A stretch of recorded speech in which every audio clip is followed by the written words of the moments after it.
முகத்தோடு நடந்தே சென்று தமிழக வெற்றிக் கழக தலைவர் விஜய் மனோஜின் உடலுக்கு அஞ்சலி செலுத்தி இருக்கிறார். மகனை இழந்து வாடும் பாரதி ராஜாவுக்கும் ஆறுதல் தெரிவித்திருக்கிறார்.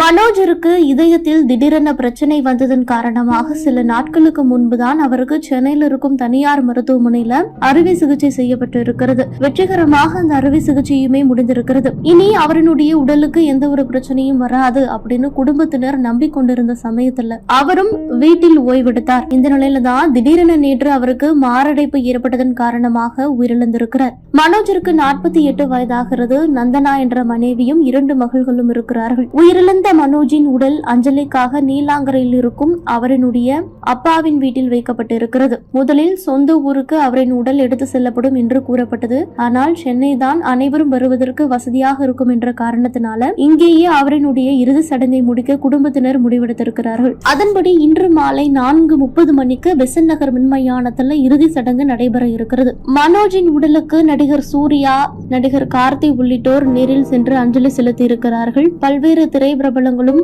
அஞ்சலி செலுத்தி வருகிறார்கள். அவரினுடைய அப்பாவின் வீடு, அதாவது பாரதி ராஜாவின் வீடு விஜயின் வீட்டுக்கு அருகிலேயே இருக்கக்கூடிய காரணத்தினால விஜய் அங்கு நடந்தே சென்று மனோஜின் உடலுக்கு அஞ்சலி செலுத்தி இருக்கிறார். மேலும் இடிந்து போய் அமர்ந்திருந்த பாரதி ராஜாவுக்கும் தன்னுடைய இரங்கலை தெரிவித்துக் கொண்டார். 48 வயதான மனோஜ் உயிரிழந்துள்ள சம்பவம் தற்போது ஒட்டுமொத்த தமிழகத்தையுமே சோகத்தில் ஆழ்த்தி இருக்கிறது.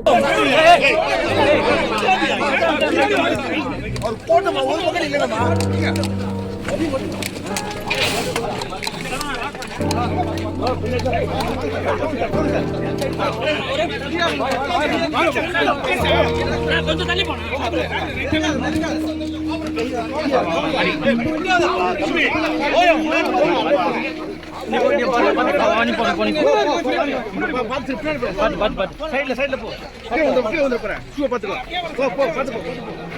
சார் வழி விடுங்க வழி விடுங்க வழி விடுங்க சார்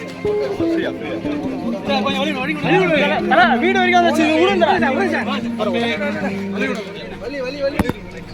சாரி தளபதி போட்டு போட்டுனா